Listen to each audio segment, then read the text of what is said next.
ახლა კი ვისაუბროთ თემის შესახებ, რომელსაც ვაანონსებთ დილის 7 საათიდან, როგორც უკვე გითხარით, ჩვენი გადაცემის ერთ-ერთი მთავარი თემა არის ის, თუ როგორ უნდა გავარჩიოთ ხარისხიანი პროდუქტი უხარისხო პროდუქტისგან. ამჯერად კი ვისაუბრებთ გაყინულ პროდუქტებზე.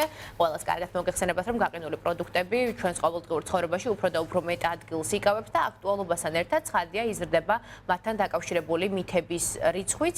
სპეციალისტები მე რამდენადაც ვიცი, არ გვირჩევენ გაყინული, უბრალოდ რამდენჯერმე გამყარი და ხელახლა გაყინული ხორცის შეძენას, რადგან გალღობისას მე რამდენადაც ვიცი, მისი კვებითი ღირებულება მცირდება. მავნია თუ არა გაყინული ხორცი და რა უნდა გავითვალისწინოთ ამ პროდუქტის გალღობისას, სალომე გელაშვილი გვეტყვის.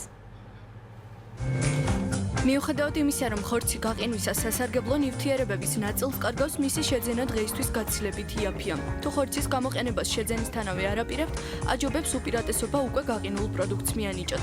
სპეციალურ ქარხნებში ხორცს სწრაფი გაყინვის მეთოდით ამუშავებენ, იმისთვის რომ მას ვიტამინები და მიკროელემენტები მაქსიმალურად შეუნარჩუნონ. იმავე ეფექტის სახლის პირობებში მიღწევა შეუძლებელია. ნებისმიერი გაყინული პროდუქტის ხორცის ან თევზის არჩევისას რამდენიმე მარტივი რჩევა უნდა გაითვალისწინოთ. თუ ხორცი არის შეფუთვაში, დააკვირდით არის თუ არა მის გარშემო ყინულის ნამტვრევები.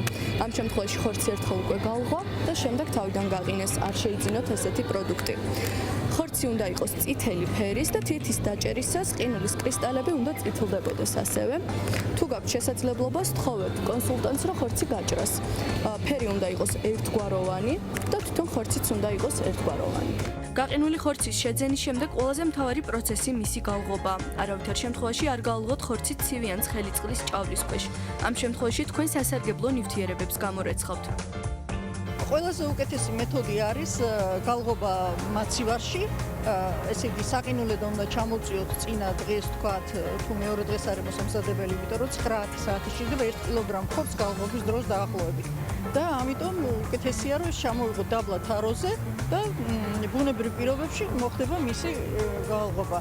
და რაც შეეხება წყალში გალღობას, აქ ან აირღუმელში ან ცხელი წყლით გალღობას, აქ ამ შემთხვევაში ხდება სასარგებლო ნივთიერებების გამოწვევა პროდუქტიდან და წვენთან ერთად გამოიყოფა ის ნივთიერებები, რაც ჩვენ გვჭირდება რომ ამ პროდუქტიდან მოიხმაროთ.